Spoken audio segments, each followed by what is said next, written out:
অপরকে দোষারোপ না করে নিজের ভুল থেকে শিক্ষা নিতে হয়। আগে সমস্যার কারণ খুঁজে বার করতে হয়, তারপর তা দূর করার জন্য উদ্যোগী হতে হয়। নিখুঁত হওয়ার চেষ্টা করা বৃথা। কেউ নিখুঁত নয়। প্রকৃত সৎ মানুষ হলেই যথেষ্ট। মনুষ্যত্ব ধরে রাখা একটি চমৎকার উদাহরণ।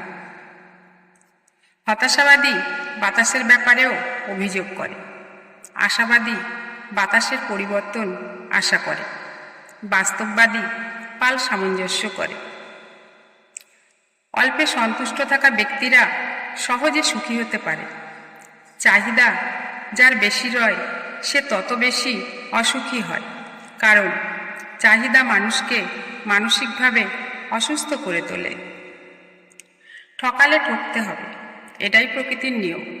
তাই সময় থাকতে নিজেকে শুধরে নেওয়া বুদ্ধিমানের কাজ। অকারণে দোষারোপ চুপচাপ শুনে নিয়ে সহ্য করতে পারলে সময় একদিন নিশ্চিতের যোগ্য জবাব দিয়ে দেবে।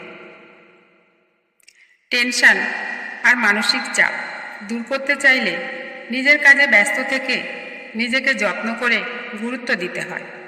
নিজের চাহিদা পূরণের চেষ্টাগুলো নিজেকেই করতে হয়। কেটে গেলে জুড়ে যায়, ভেঙে গেলে ব্যথা কিছু সময়ের জন্য থাকে, পরে নিরাময় হয়। কিন্তু কথার দ্বারা দেওয়া ব্যথা নিজের যোগ্যতা দিয়ে ভুলে যেতে হয়। সুখ বড় আজব জিনিস, জোর করে জীবনে আনা যায় না। সুখ যখন আসে, হাসি, সন্তুষ্টি, ভালো লাগা, ভালো থাকার জন্য যা প্রয়োজন সব কিছুই নিয়ে আসে। পৃথিবীটা পরিবর্তন হচ্ছে, যে যখন খুশি নিজেকে বদলাচ্ছে। নিজ স্বার্থে মাঝে মধ্যে মনে হয় কেউ কারো আপন নয়। মানুষের এই পরিবর্তন দেখে ভরসা করতে ভয় হয়।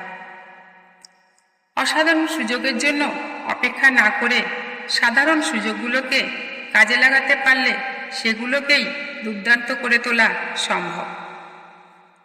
খুব কষ্ট হচ্ছে, কিছু ভালো লাগছে না, নিজের প্রতি বিশ্বাস রাখুন। পছন্দের কাজের মধ্যে ব্যস্ত থাকুন। ঈশ্বরের কাছে প্রার্থনার সময় কাটান। মা বাবার সাথে বন্ধুত্বপূর্ণ সম্পর্ক গড়ে তুলুন।